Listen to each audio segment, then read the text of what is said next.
याचा तपास व्हावा अशा प्रकारची भूमिका मांडली। म्हणजे एकमेव योग्य भूमिका सुधीर भाऊंनी मांडलेली आहे। या भूमिकेवर विशेषतः शिंदे गटाच्या लोकांनी ज्या प्रतिक्रिया दिल्या त्या जर बघितल्या तर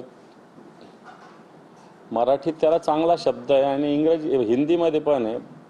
मराठीत बावचळले असं म्हणता येईल आणि हिंदीत बोखलाहट असं म्हणता येईल। या दोन्ही गोष्टी शिंदे गटामध्ये या व्हिडिओमुळे झालेल्या आहे।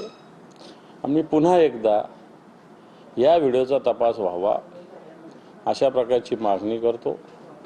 तपास जर राज्य सरकारने करायला सुरुवात केली तर या तपासाला पूर्णपणे सहकार्य करण्याची भूमिका माझी राहील हेही मी सांगतो।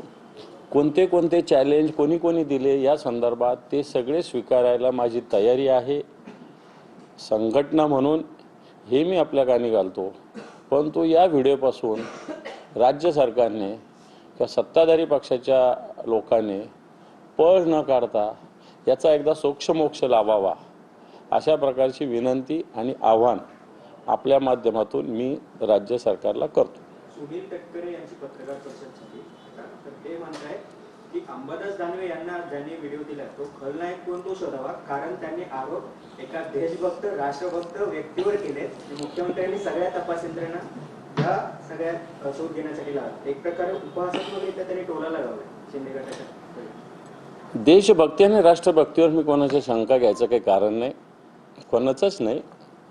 म्हणजे तटकरे साहेब असतील किंवा ते महेंद्र दळवी असेल, याच्याविषयी शंका घेण्याचं काही कारण नाही। सगळेच देशभक्त आहोत आपण, राष्ट्रभक्त आहोत।